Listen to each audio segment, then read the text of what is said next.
सिद्धांत प्रवेशिका इस ग्रंथ का प्रारंभ करने वाले हैं। सर्वज्ञ देव द्वारा उपदेशित और गणधर देव के द्वारा जिसको गुंथा गया और मुनि महाराज जी के द्वारा जिसको लिखा गया, ऐसे ज्ञान को आगम के माध्यम से हम तक पहुंचाने का कार्य हमारे जैन सिद्धांत में बहुत सारे आचार्यों ने किया है, बहुत सारे मुनियों ने किया है। ऐसे ही श्रृंखला में कुछ महान विद्वान, कुछ पंडित जी ऐसे भी हुए हैं जिन्होंने हमारे समक्ष हमारे ग्रंथों को आसान रूप से रखकर हम पर महत कृपा की है। तो ऐसे आचार्यों को हमें कभी भी भूलना नहीं चाहिए, ऐसे मुनियों को हमें कभी भूलना नहीं चाहिए। और साथ ही साथ ऐसे कुछ विद्वत वर्य हुए हैं, पंडित वर्य हुए हैं, जिन्होंने निरंतर ही हमारे लिए ज्ञान की उपासना करते हुए जो भी निचोड़ उन्होंने आगम से प्राप्त किया है, वह निचोड़ हम तक पहुंचाने का कार्य किया है। जैसे पंडित दौलत राम जी हुए, जिन्होंने छराला लिखी, जो आज हमारे लिए बहुत उपकारी हुई। जैसे पंडित टोडरमल जी ने भी बहुत सारे ग्रंथ लिखे, वे हमारे लिए बहुत उपकारी हुए। जैसे पंडित बनारस जी दास जी हुए, उन्होंने भी बहुत सारे ग्रंथ लिखे जो हमारे लिए बहुत उपकारी सिद्ध हुए। तो हमारे लिए इसी श्रृंखला में गुरुवर्य पंडित श्री गोपाल दास जी वरैया, इनको गुरु शब्द ऐसा प्रचलित हुआ था। तो आज से लगभग 70-80 वर्ष पूर्व ये गोपाल दास जी बरैया हुए हैं और उन्होंने हमारे जैन सिद्धांतों को हम तक आसान भाषा में पहुंचाने के लिए श्री जैन सिद्धांत प्रवेशिका तैयार की।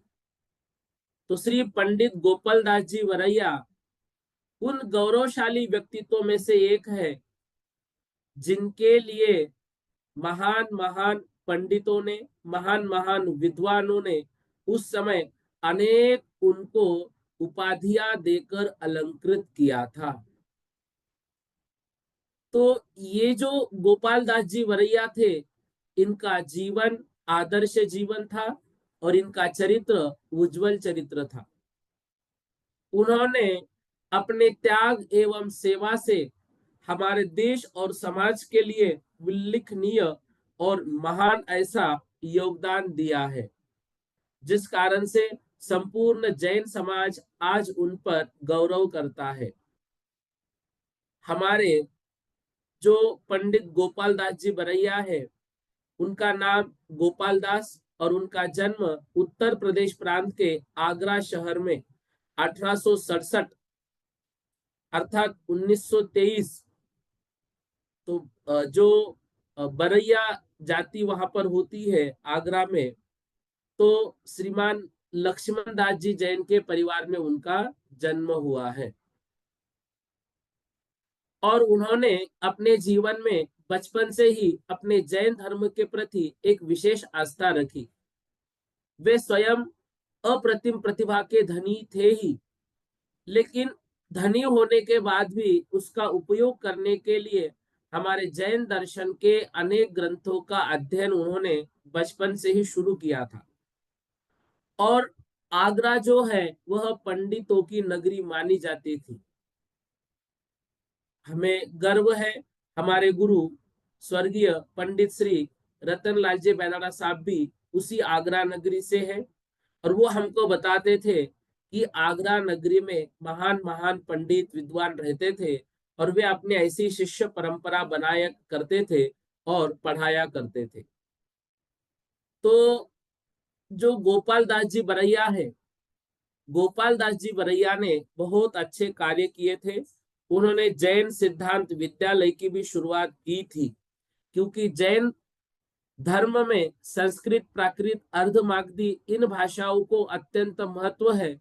लेकिन उन भाषाओं का उपेक्षा उन भाषाओं की उपेक्षा हर जगह पर चल रही थी, और इस कारण से उनके अंदर एक पीड़ा हुई, और मुरैना नगर में उन्होंने जैन संस्कृत विद्यालय की स्थापना की।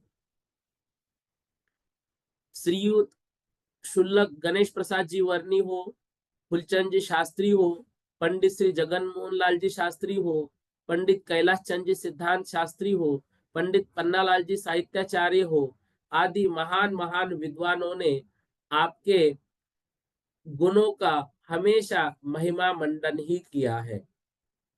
और निश्चित रूप से पंडित गोपाल दास जी बरैया जो है, वे हमारे लिए महत उपकारी हुए हैं। जैन दर्शन के सैद्धांतिक विषयों को समाहित करते हुए उनके द्वारा अनेक रचनाएं लिखी गई है। अनेक सैद्धांतिक विषयों का समावेश अत्यंत सहज और सरल शैली में उनके द्वारा किया गया है। तो उनकी प्रमुख पुस्तकों में श्री जैन सिद्धांत प्रवेशिका और श्री जैन सिद्धांत दर्पण, इसी के साथ बहुचर्चित सुशीला उपन्यास भी उन्होंने लिखा था, जो उस समय के युवाओं को जागने के लिए बहुत आवश्यक था, जो कि धर्म से विमुख हो रहे थे। आपके द्वारा बहुत सारे लेख भी लिखित हुए हैं, और वे लेख बहुत प्रसिद्ध को भी प्राप्त हुए हैं, जैसे जैन ज्योग्राफी हो, जैन फिलॉसफी हो, जैन सिद्धांत हो, सार्वधर्म, उन्नति, आत्महित, सृष्टि कर्तृत्व मीमांसा, ऐसे बहुत सारे लेख आपके प्रसिद्ध हो चुके हैं। और आपके लेख की सभी विद्वानों ने भूरी भूरी बहुत अच्छी अच्छी प्रशंसा की है। तो अपने निस्वार्थ सेवा भावना से हमारे धर्म के लिए कार्य किया। जो मुरैना में संस्कृत विद्यालय शुरू किया, वहां पर जरूरतमंद छात्रों के लिए छात्रवृत्ति भी आप देते थे। कभी भी लौकिक स्वार्थ की उन्होंने कामना नहीं की, धार्मिक कार्य करते रहे। और देखिएगा, जो धार्मिक कार्य करता है या धार्मिक मार्ग में लगा हुआ रहता है, उनके लिए कठिनाइयों का सामना होता है। ऐसे ही जो गोपाल दास जी बरैया साहब है, उनको भी अपने जीवन में बहुत सारी मुसीबतों का सामना करना पड़ा। और देखिए, विद्वत्ता जहां होती है, पता नहीं क्यों वहां पर आर्थिक स्थिति थोड़ी सी कमजोर रहती ही है। तो पंडित साहब को आर्थिक स्थिति का सामना भी बहुत बार करना पड़ा। उसके बाद भी उन्होंने मेहनत नहीं छोड़ी, और उन पैसों को भी बचाते हुए उन्होंने हमेशा दूसरे का भला चाहा। और जो बच्चे वहां पर पढ़ने आते थे, वे बच्चों को जिनके पास पैसे नहीं है, उनको भी उनमें से वो पैसे देते थे। इतना ही नहीं, उन्होंने हमेशा से हमारे जैन क्षेत्रों में दर्शन के लिए, जैन तीर्थ क्षेत्रों की वंदना के लिए भी समय निकाला। वहां पर गए, उसका अध्ययन किया, वहां की वो प्रतिमाओं को ध्यान से देखते थे, और जो भी ऐतिहासिक बातें होती थी उनको वो नोट करके रखते थे। और जो एक बार दक्षिण की यात्रा में वो मुंबई आए, तो मुंबई आने के बाद उनका वहीं पर रहने का मन किया, तो मुंबई में रहते हुए भी वो स्वाध्याय में लगे रहे। और एक टेलर कंपनी थी, वो टेलर कंपनी में भी उन्होंने जॉब किया, वहां पर उनको अच्छी राशि मिलती थी। लेकिन एक बार उनके माता जी का देहावसान हो गया, तो उनको आगरा जाना पड़ा। तो आगरा जाने के बाद जो है, उन्होंने कंपनी ने उनको नौकरी से निकाल दिया, क्योंकि कंपनी उनको छुट्टी नहीं दे रही थी और इनको जाना पड़ा। लेकिन कुछ दिनों के बाद इनके काम को देखते हुए कंपनी ने उनको वापस लिया। फिर वो मुंबई आए, और मेहनत करते हुए वहां से भी अपने जैन धर्म के छात्रों के लिए वो कार्य करते रहे। तो ऐसे बहुत ज्यादा उनके जीवन के विषय में लिखा हुआ नहीं मिलता। एक पंक्ति और प्राप्त होती है कि वो अपने पत्नी से भी पीड़ित थे, पत्नी भी उनसे हमेशा नाराज रहती थी, लेकिन फिर भी उन्होंने अपने पत्नी को हमेशा समझाया और अपने पत्नी को हमेशा संभाल के लिया। और बाद में जब जो वृद्धावस्था आई तो पत्नी ने मतलब बहुत दुख प्रकट किया कि मैंने इनको बहुत सताया है क्रूर स्वभाव से। ऐसा पति के पत्नी के उनके विषय में भी एक लेख है। तो ये सब कुछ होने के बाद भी उन्होंने कभी भी धर्म से विमुखता नहीं रखी या फिर नाराज नहीं हुए और ना ही उनसे झगड़े किए, बल्कि हमेशा से मिलजुल कर रहने में ही उन्होंने आगे अपना जीवन को चरितार्थ किया। तो उनके जीवन में अनेक जो घटनाएं घटित हुई है, उनमें जो उनका सादा जीवन और उच्च विचार है, वो हमेशा झलकने में आता है। नित्य पूजन स्वाध्याय आदि करना उनका कार्य करते थे वो। और 51 वर्ष की आयु में ही मतलब उनके जो है देहावसान उनका हुआ था, कम आयु में ही। और वह भी उनके कर्मस्थली मुरैना में ही हुआ है। तो पंडित जगन मोहन लाल जी जो सिद्धांत शास्त्री है, वे उनकी अंतिम यात्रा के प्रत्यक्ष दृष्टा थे। और उन्होंने लिखा था, वे अपना अंत समय जान चुके थे और उन्होंने अपने समाधि मरण की तैयारी उस समय स्वयं की थी और सर्व परिग्रह त्याग कर ही नग्नावस्था में समाधि पूर्वक प्राण विसर्जन किए थे। देखो, विद्वान लोगों के लिए ये जो बात है, ये बहुत महत्वपूर्ण है कि यदि इतना आगम का अध्ययन किया है तो अपना जीवन का जो अंतिम क्षण है वह भी वो इसी तरह से निकाले। हम सभी लोग भी अध्ययन कर रहे हैं, जैन सिद्धांत को समझ रहे हैं, तो हमारा भी कर्तव्य है कि हमारा जो अंतिम मरण है वह समाधि मरण हो और सर्व प्रकार के परिग्रह का त्याग करके हम भी उत्कृष्ट मरण को प्राप्त करें। यही हमारा आद्य कर्तव्य होना चाहिए। तभी हमारे जीवन भर की स्वाध्याय की इस श्रृंखला की सार्थकता है, हमारे अध्ययन की सार्थकता है। इसलिए पंडित गोपाल दास जी बरैया जी के जीवन से ये हमें सीख लेनी है कि एक विद्वान होने के बावजूद भी उन्होंने अपने जीवन के लिए मतलब अंतिम समय में बहुत अच्छे से उन्होंने अपने शरीर का त्याग किया।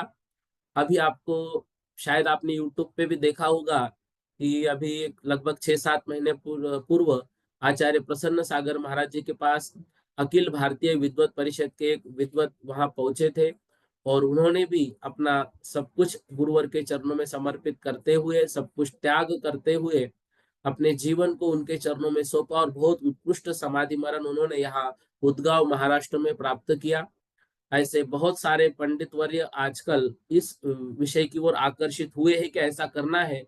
नहीं तो होता ऐसा है कि ज्ञान होने के बाद थोड़ा सा त्याग की ओर भावना कम होती है। लेकिन बहुत अच्छे से ऐसे भी विद्वान हुए हैं जो त्याग की ओर गए हैं। पंडित टोडरमल जी ने भी हमारे जीवन पर बहुत उपकार किया है।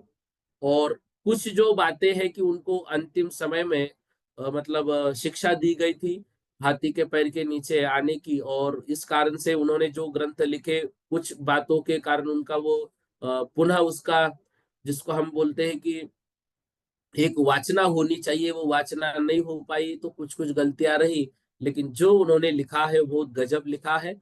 और जो जहां पर प्रूफ रीडिंग के कारण गलतियां रही है तो उन बातों को यदि हम छोड़ दे तो पंडित टोडरमल जी का भी महत् उपकार हमारे जीवन पर है। ऐसे ही गोपाल दास जी बरैया का भी बहुत उपकार है। तो गोपाल दास जी बरैया का जैन सिद्धांत दर्पण और जैन सिद्धांत प्रवेशिका, ये दोनों भी रचनाएं बहुत प्रसिद्धि को प्राप्त हुई है। तो जैन सिद्धांत प्रवेशिका एक अद्भुत रचना है और इसमें जैन सिद्धांत का रहस्य प्रकट करने वाले महान महान सिद्धांत हमको पढ़ने को मिलेंगे।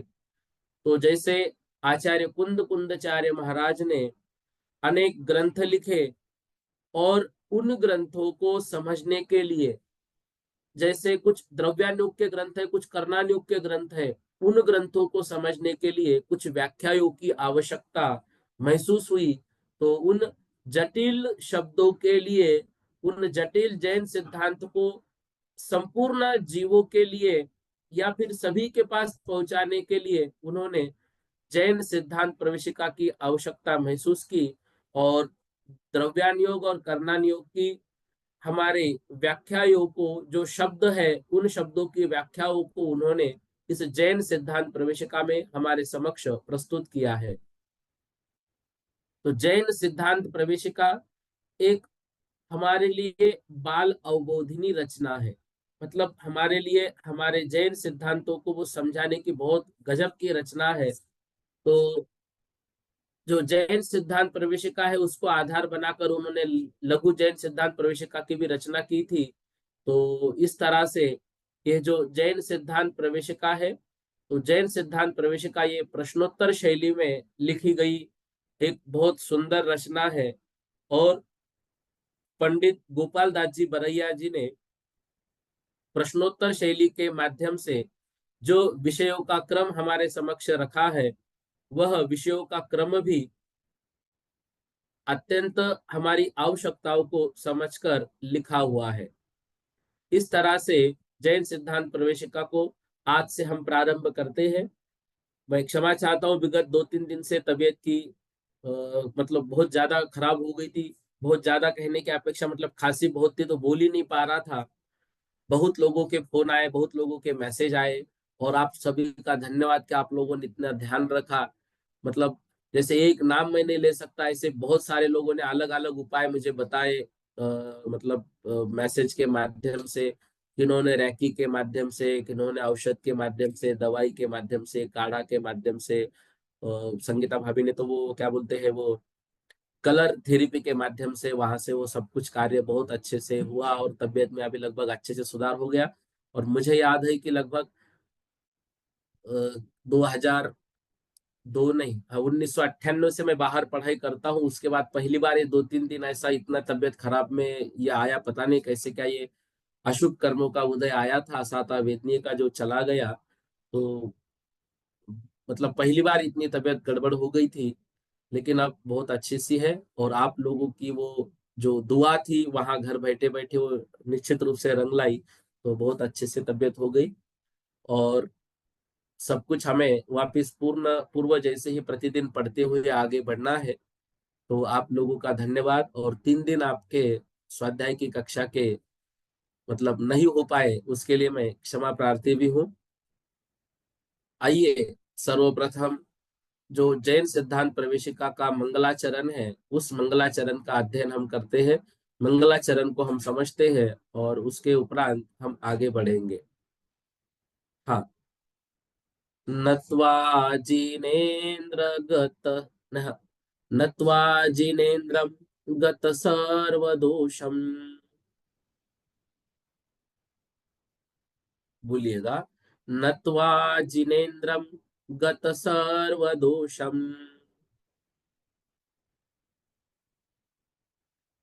सर्वज्ञ देवं हितदर्शकं च। श्रीजैन सिद्धांत प्रवेशिकेयम्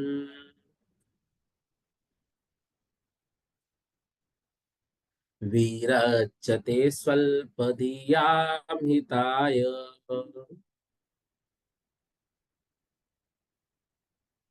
विरच्यते स्वल्पधियां हिताय।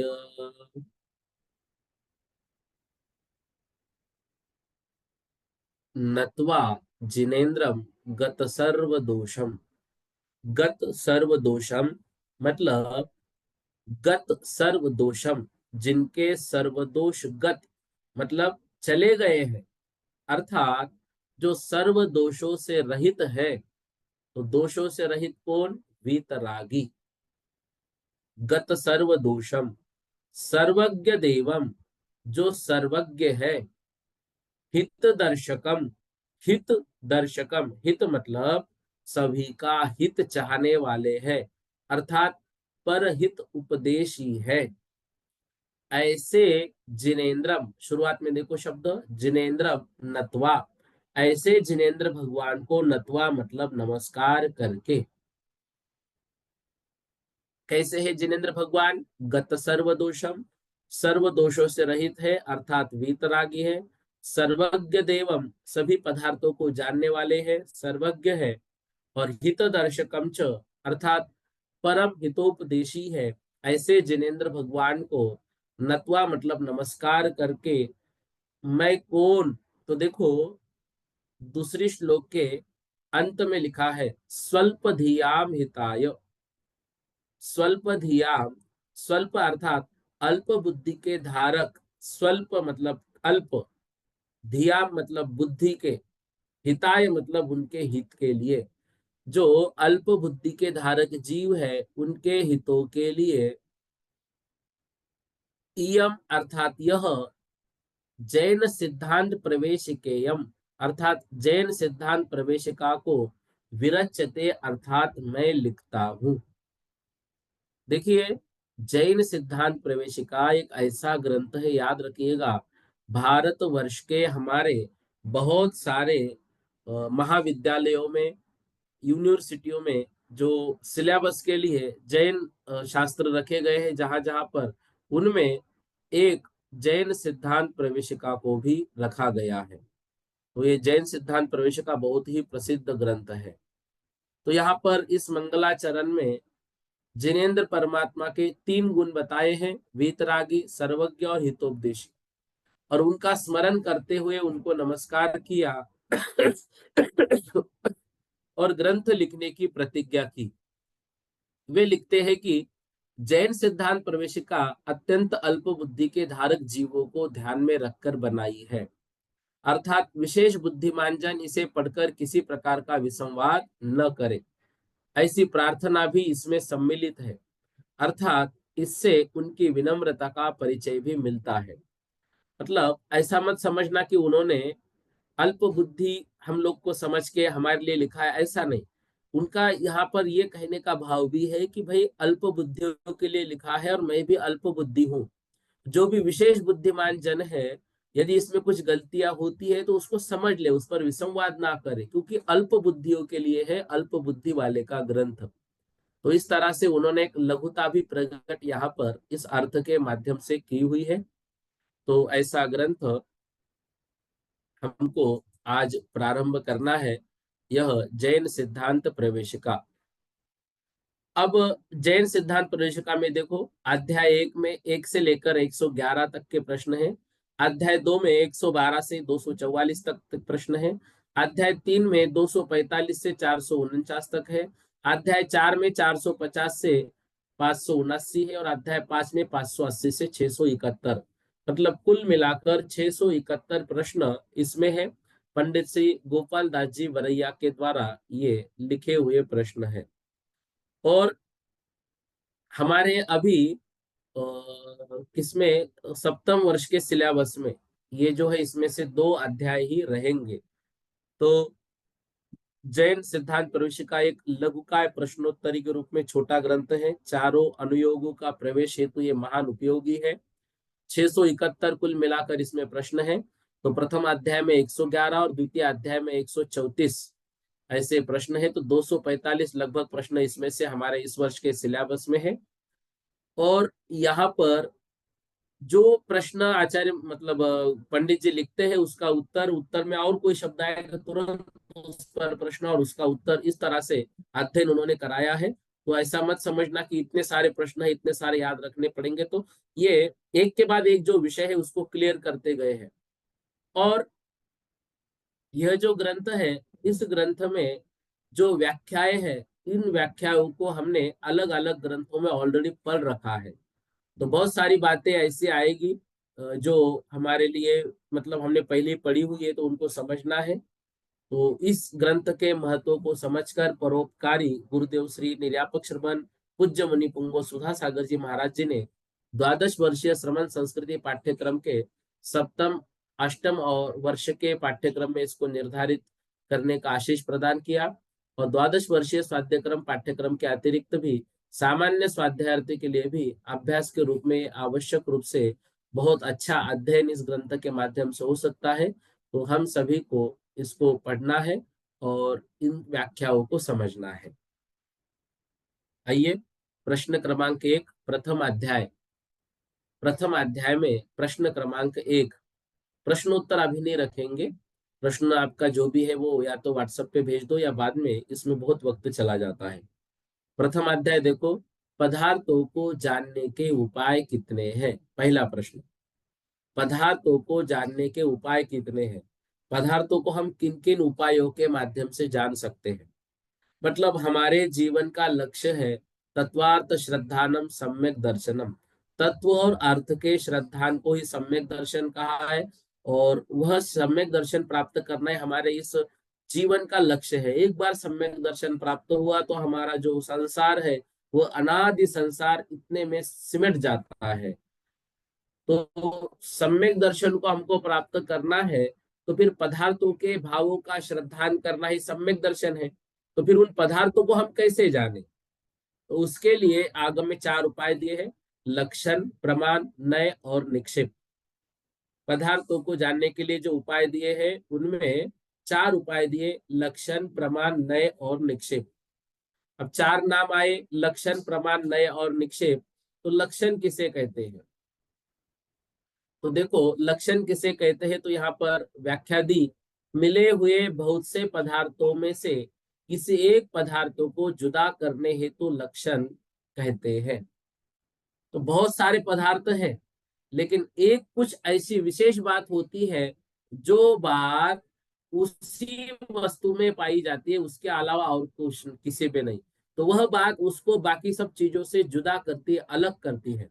तो बहुत सारे पदार्थों में से किसी एक पदार्थ को जो जुदा कर रहा है उसको लक्षण कहते हैं। जैसे संसार में बहुत सारे द्रव्य हैं, लेकिन उसमें से चेतना जो है वो चेतना मात्र जीव द्रव्य में है। तो बाकी सब द्रव्यों से चेतना जो है वो जीव को अलग करती है। जीव का विशेष लक्षण है चेतना। बाकी पुद्गल, धर्म, अधर्म, आकाश और काल, इनमें चेतना नहीं है, इसलिए जीव को बाकी सब द्रव्यों से अलग किया। तो इस प्रकार से लक्षण उसे कहते हैं जो मिले हुए बहुत से पदार्थों में से किसी एक पदार्थों को जुदा करने हेतु लक्षण कहते हैं। लक्षण के लक्षण कितने हैं? तो देखो, प्रश्न क्रमांक 3 में जो सांगानेर से प्रकाशित ग्रंथ है इसमें ये गलती हुई है। लक्षण के 2 भेद है, आत्मभूत और अनात्मभूत। यहाँ प्रिंटिंग मिस्टेक हुई है, बालभूत लिखा है, तो ये सुधार लेना पेंसिल से। तो पहला लक्षण है आत्मभूत और दूसरा लक्षण है अनात्मभूत। अब प्रश्न है, आत्मभूत लक्षण किसे कहते हैं? आत्मभूत लक्षण किसे कहते हैं? क्या कह रहे, देखो, जो वस्तु के स्वरूप में मिला रहता है, जैसे अग्नि का लक्षण उष्णपना। आत्मभूत लक्षण मतलब जो स्वरूप में ही मिला रहता है, उससे जो अलग नहीं रहता है, उसमें ही मिला हुआ है, उसको कहते हैं आत्मभूत। आत्म मतलब अंदर, आत्म मतलब अंदर, तो स्वरूप में मतलब उसके अंदर में ही जो मिला हुआ है। जैसे उदाहरण दिया, अग्नि का लक्षण उष्णपना। तो उष्णपना से अग्नि को हम अलग नहीं कर सकते हैं। अग्नि चाहे छोटी हो चाहे बड़ी हो, सब जगह पर अग्नि ली हुई है। तो अग्नि का लक्षण जो है वो उष्णपना है। फिर अगला प्रश्न देखिए, अनात्मभूत लक्षण किसे कहते हैं? तो जो वस्तु के स्वरूप में मिला नहीं होता, जैसे दंडी पुरुष का लक्षण दंड। यहाँ पर लक्षण के 2 भेद कर रहे हैं। जो वस्तु के स्वरूप में मिला रहता है, जैसे अनात्मभूत लक्षण जो वस्तु के स्वरूप में मिला नहीं रहता है, जैसे दंडी पुरुष का लक्षण दंड। तो अब कोई पुरुष जा रहा है, किसी ने कहा भाई वो पुरुष को बुलाओ। कौन से पुरुष को? अरे वो दंडी पुरुष को। दंडी मतलब जिसके हाथ में दंडा है। अब वह दंडा जो है उसके आत्मभूत नहीं है, अनात्मभूत है, बाहर है। वो दंडा उसके साथ में नहीं है, उसको कहते हैं अनात्मभूत लक्षण। इस प्रकार से 2 बातें यहाँ पर हमने पढ़ी। लक्षण जो है, लक्षण किसे कहते हैं? तो ध्यान रखना, परस्पर सम्मिलित वस्तुओं से जिसके द्वारा किसी वस्तु का पृथक्करण हो। ये बात हमने सर्वार सिद्धि में पढ़ी थी। तो परस्पर जो मिली हुई वस्तुएं हैं, उनमें से एक वस्तु को जो ऐसी बात है उसको बाकी वस्तुओं से जुदा करे, तो उसको पृथक्करण शब्द आया था, उसको लक्षण कहते हैं। तो जिसके द्वारा पदार्थ को लक्ष्य किया जाए वह लक्षण है। जैसे जीवस्य उपयोगो, तो जीव का लक्षण उपयोग है अर्थात चेतनामय है। पुद्गल का लक्षण क्या है? रूप रस गंध वर्ण, ये पुद्गल के अलावा और किसी में नहीं पाए जाते हैं, तो ये उसका लक्षण है। लक्षण के दो भेद हमने अभी पढ़े, आत्मभूत लक्षण और अनात्मभूत लक्षण। तो राजवार्तिक में ही ये उदाहरण दिया हुआ है। अग्नि की उष्णता आत्मभूत लक्षण और दंडी पुरुष का दंड ये अनात्मभूत लक्षण। इस तरह से ये आगम की ही दोनों बातें हैं। तो जो वस्तु के स्वरूप में मिला हुआ हो वो आत्मभूत लक्षण है। तो जैसे उष्णता अग्नि का स्वरूप होती हुई अग्नि को जलादि पदार्थों से जुदा करती है, दोनों बातें हैं। लक्षण वहां सिद्ध हो रहा है अग्नि का उष्णपना, तो वह जो उष्णता है वो जलादि पदार्थों में नहीं है, तो अग्नि को जलादि पदार्थों से अलग किया जा रहा है, तो वह अग्नि हुआ। दूसरा आत्मभूत लक्षण है, क्योंकि वह जो उष्णता है वह उसी में पाई जाती है अग्नि में। तो जो वस्तु के स्वरूप में मिला हुआ न हो अर्थात उससे पृथक हो उसको अनात्मभूत लक्षण कहते हैं। जैसे दंडी पुरुष का दंड, तो दंडी को लाओ, ऐसा करने पर दंड पुरुष में न मिलता हुआ उस पुरुष के भिन्न पदार्थों से पृथक। तो ऐसा नहीं कि दंडी पुरुष को लाओ, किसी ने बोला तो उसके अंदर दंडी को खोजा जाए, नहीं। क्यों भाई उसके अंदर क्यों खोज रहे हो? तो हमने तो लक्षण यही पढ़ा था भाई उसके अंदर हो, तो वो आत्मभूत लक्षण है। और दूसरा ऐसा होता है अनात्मभूत लक्षण भी होता है, इसलिए दोनों बातों हमको माननी है। इस प्रकार से यहाँ पर अभी जो हम पढ़ रहे हैं उसका वर्णन यहाँ पर इस तरह से किया गया है। अब देखिए दो बातें हो गई, आत्मभूत लक्षण अनात्मभूत लक्षण, और ये भेद हुए लक्षण के। तो लक्षण दो प्रकार का, आत्मभूत अनात्मभूत। अच्छा, लक्षण के जैसा और भी कुछ होता है क्या? जो लक्षण जैसा तो दिखे लेकिन लक्षण ना हो, तो उसको कहते हैं, हाँ, लक्षणाभास उसको कहते हैं। लक्षणाभास मतलब लक्षण जैसा आभास हो नहीं, वो लक्षण नहीं है, लक्षण के जैसा आभास। तो लक्षणाभास जो है वो तीन प्रकार का होता है। सदोष लक्षण को लक्षणाभास कहते हैं। लक्षणाभास की व्याख्या क्या है? सदोष लक्षण को लक्षणाभास कहते हैं। अब सदोष लक्षण जो है, सदोष मतलब दोष से सहित, तो दोष से सहित जो लक्षण होता है वो लक्षणाभास है। तो लक्षण के दोष कितने होंगे? पहले तो सदोष लक्षण को लक्षणाभास कहा, तो लक्षण में जहां दोष लग रहे वो लक्षण नहीं है लेकिन लक्षण का आभास है। तो दोष कितने लगेंगे? तो बताया तीन प्रकार के दोष लगेंगे, अव्याप्ति, अतिव्याप्ति और असंभव। इस प्रकार से लक्षणाभास होता है। तो लक्षणाभास मतलब क्या? लक्षणाभास मतलब जो लक्षण की तरह लग रहा है लेकिन लक्षण हो नहीं। और यहाँ पर जो व्याख्या है वो याद करना है, सदोष लक्षण को लक्षणाभास कहते हैं। सदोष लक्षण को लक्षणाभास कहते हैं। अब सदोष मतलब दोष जिसमें लगे, तो लक्षणाभास के तीन भेद हैं। या फिर हम यूं कहें कि वो दोष तीन प्रकार के लगते हैं, अव्याप्ति, अतिव्याप्ति और असंभव। तो अव्याप्ति दोष किसे कहते हैं? जो लक्ष्य के एक देश में लक्षण के रहने को अव्याप्त दोष कहते हैं। तो अव्याप्त मतलब, अव्याप्त लक्षणाभास मतलब लक्ष्य के एक देश में ही रहता है। जैसे गाय का शावलेयत्व, शावलेयत्व सब गायों में नहीं पाया जाता, कुछ ही गायों का धर्म है, इसलिए वह अव्याप्त है।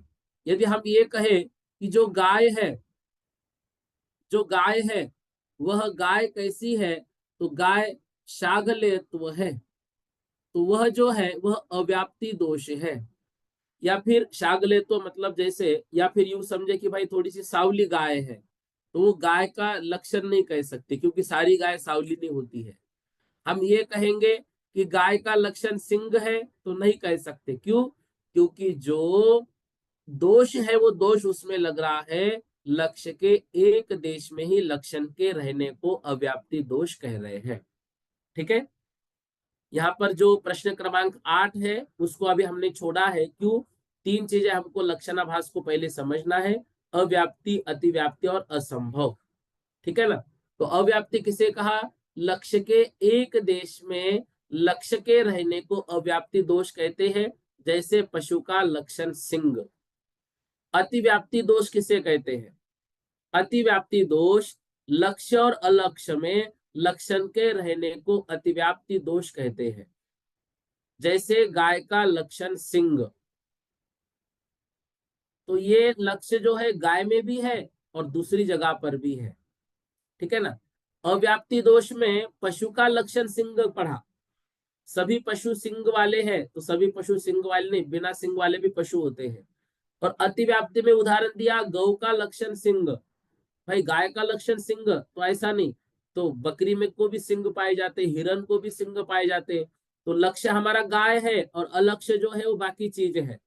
अब यहाँ पर देखो प्रश्न क्रमांक 8, तो वहां पर कह रहे हैं प्रश्न क्रमांक 8 में लक्ष्य किसे कहते हैं? तो जिसका लक्षण किया जाता है उसको लक्ष्य कहते हैं। जिसका लक्षण किया जाता है उसको लक्ष्य कहते हैं। अब अव्याप्ति दोष की व्याख्या हमने क्या पढ़ी? लक्ष्य के एक देश में जो रहे, तो लक्ष्य क्या है? जिसको लक्षण किया जा रहा है। तो जहां पर गाय का मतलब गाय को जहां पर लक्ष्य किया जा रहा है, तो गाय को जहां पर लक्ष्य किया जा रहा है वहां पर हम ये कहे कि गाय का लक्षण शावलेयत्व है, तो शावलेयत्व सब गायों में नहीं पाया जाता है, कुछ ही गायों का धर्म है, वह अव्याप्ति दोष में पाया जाएगा। दूसरा हमने पढ़ा अतिव्याप्ति, तो लक्ष्य और अलक्ष्य में लक्ष्य पाए जाते हैं। तो लक्ष्य किसे? जिसका हम वर्णन कर रहे हैं, तो उसमें भी वो पाया जा रहा है और अलक्ष्य में भी पाया जा रहा है। तो जैसे गाय की जो सिंह व्याख्या हमने की, तो वो लक्ष्य में भी है और अलक्ष्य में भी है। अर्थात अश्वादि जो सॉरी हिरन आदि जो पशु है, बकरी आदि जो पशु है, उनमें भी वो सिंह पाए जाते हैं लक्ष्य अलक्ष्य में, इसलिए वो अतिव्याप्ति दोष से भरा हुआ है। या फिर यूं कहे कि गाय का लक्ष्य हमने पशुत्व कर दिया, भाई पशु है वो गाय है, यह भी अतिव्याप्ति दोष में आएगा। क्यों आएगा? क्योंकि भाई जो अश्व आदि है, जो बकरी आदि है, जो हिरन आदि है, तो जो भी जानवर है वो सब पशुओं में आते हैं, तो ये अतिव्याप्ति दोष में आएगा। अब देखो तीसरा है असंभव। तीसरा क्या है? असंभव। असंभव क्या है? अभी 11 नंबर देखो पहले, अलक्ष्य किसे कहते हैं? लक्ष्य के सिवाय दूसरे पदार्थों को अलक्ष्य, तो जिसका वर्णन किया जा रहा है वो लक्ष्य, और इसके अलावा जो दूसरे पदार्थ है वो अलक्ष्य। अब पूछ रहे हैं असंभव दोष किसे कहते हैं? लक्ष्य में लक्षण की असंभवता को असंभव दोष कहते हैं। लक्ष्य का वर्णन तो करना है, लक्ष्य का वर्णन तो चल रहा है, लेकिन ऐसा वर्णन कर रहे हैं कि जहां पर असंभवता को प्राप्ति हो रही है। जैसे वर्णन किया गधे के सिंग कहना, तो गधे के सिंग कैसे कह रहे हो? गधे के सिंग तो कभी होते ही नहीं है। मनुष्य के सिंग कहना, सिंग किसी भी मनुष्य में नहीं पाया जाता, इसलिए असंभव लक्षण है वह। ठीक है ना। तो लक्ष्य में उत्पन्न न होना यह असंभव दोष है। अब इसमें हम आगम में लगाए, तो आत्मा में वर्णादि की युक्ति यदि हम करेंगे कि आत्मा में वर्ण आदि है, तो यह असिद्धि है। ऐसा कहीं नहीं होगा। बहुत सारे लोग कहते हैं कि मैंने आत्मा को देख लिया है, ऐसी चमकीली आत्मा है, ऐसी लाल लाल आत्मा है, ऐसी पीली पीली आत्मा है जो हमको दिख रही है। आत्मा में वर्ण कहाँ से ला रहे हैं? ये तो असंभव दोष है, और वो तो हमको दिख ही नहीं रहा है।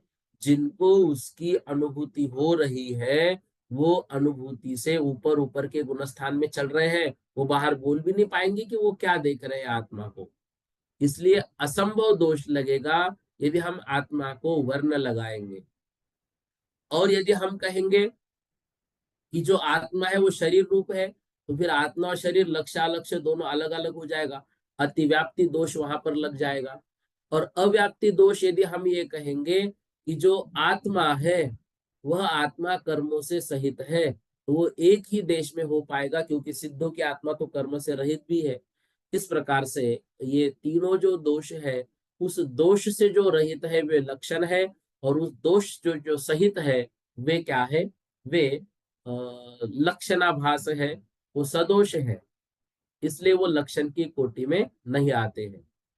प्रश्न क्रमांक 13 देखिए, प्रमाण किसे कहते हैं? तो प्रमाण की व्याख्या उन्होंने दी, सच्चे ज्ञान को ही प्रमाण कहते हैं।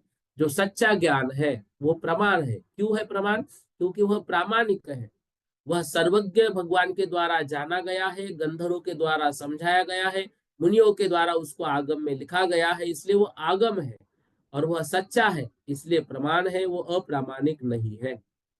प्रमाण के कितने भेद हैं? तो प्रमाण के दो भेद किए, एक प्रत्यक्ष और दूसरा परोक्ष। प्रत्यक्ष किसे कहते हैं? जो पदार्थों को स्पष्ट जानता है वह प्रत्यक्ष। जो पदार्थों को स्पष्ट जानता है वह जो है वो प्रत्यक्ष है। उस प्रत्यक्ष के भी दो भेद किए, एक किया साम व्यवहारिक प्रत्यक्ष, दूसरा किया पारमार्थिक प्रत्यक्ष। साम व्यवहारिक प्रत्यक्ष जो इंद्रिय और मन की सहायता से पदार्थ को एक देश स्पष्ट जानता है, वह साम व्यवहारिक। साम व्यवहारिक मतलब जो इंद्रिय और मन की सहायता से ले जानता है, मतलब जानने के लिए इंद्रिय और मन की सहायता लेता है, वह साम व्यवहारिक प्रत्यक्ष है। और दूसरा भेद किया पारमार्थिक प्रत्यक्ष, जो बिना किसी की सहायता के, अर्थात इंद्रिय और मन की सहायता के बिना जो पदार्थों को स्पष्ट जानता है, वह पारमार्थिक प्रत्यक्ष। पारमार्थिक प्रत्यक्ष के भी दो भेद किए, विकल्प पारमार्थिक प्रत्यक्ष और सकल पारमार्थिक प्रत्यक्ष। विकल्प पारमार्थिक प्रत्यक्ष क्या है? जो रूपी पदार्थों को बिना किसी की सहायता से स्पष्ट जानता है, वह क्या है? विकल्प पारमार्थिक प्रत्यक्ष। विकल्प पारमार्थिक प्रत्यक्ष के भी भेद दो किए हैं, अवधिक ज्ञान और मनापर्य ज्ञान। क्यों? क्योंकि ये रूपी पदार्थों को जानते हैं, अरूपी पदार्थों को नहीं जान पाएंगे। तो जो रूपी को जान रहा है वो विकल्प पारमार्थिक है, और जो अरूपी को जान रहा है वो सकल पारमार्थिक है। तो विकल्प के दो भेद किए, अवधिक ज्ञान और मनापर्य ज्ञान। अवधिक ज्ञान को हमने तत्वार सूत्र में सर्वार सिद्धि में पढ़ा है। अवधिक ज्ञान क्या है? द्रव्य क्षेत्र काल भाव की मर्यादा लिए हुए जो रूपी पदार्थों को स्पष्ट जानता है, वह अवधिक ज्ञान है। द्रव्य क्षेत्र काल भाव की मर्यादा लिए हुए जो रूपी पदार्थों को स्पष्ट जानता है, वह अवधिक ज्ञान है। ठीक है, ये तो हमने पढ़ा हुआ विषय, इसलिए इसमें कुछ ज्यादा समझने की आवश्यकता नहीं है। मनापर्य ज्ञान जो द्रव्य क्षेत्र काल काल भाव की मर्यादा लिए हुए दूसरों के मन में स्थित रूपी पदार्थों को स्पष्ट जानता है, अरूपी को नहीं जानेगा, रूपी पदार्थों को। मना पर्याय की भी हमने दो भेद तत्वार सूत्र में पढ़े थे। वो विपुल मन पर्याय जो है दूसरों के मन में स्थित कुटिल विचारों को जानता है, और एक जो है रुजु विपुल जो है वो सरल विचारों को जानता है, रुजु और विपुल। तो ये मना पर्याय ज्ञान हुआ। सकल पारमार्थिक प्रत्यक्ष जो अरूपी को जाने, वह तो मात्र केवल ज्ञान ही है। तो केवल ज्ञान जो त्रिकालवर्ती समस्त पदार्थों को युगपद एक साथ स्पष्ट जानता है, उसको केवल ज्ञान कहते हैं। ठीक है, इस तरह से प्रत्यक्ष की बात यहाँ पर हुई। परोक्ष प्रमाण किसे कहते हैं?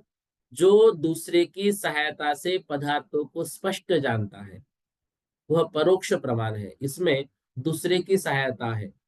दूसरे की सहायता से यहाँ पर इंद्रिय आदि की बात नहीं है, यहाँ पर दूसरे की सहायता की बात हो रही है। तो पदार्थों को स्पष्ट दूसरों की सहायता से, तो इसके भी पांच भेद आगम में है, स्मृति, प्रत्येक प्रत्यभिज्ञान, तर्क, अनुमान और आगम। इनमें से भी कुछ शब्द हमने तत्वार सूत्र में पढ़े थे। स्मृति किसे कहते हैं?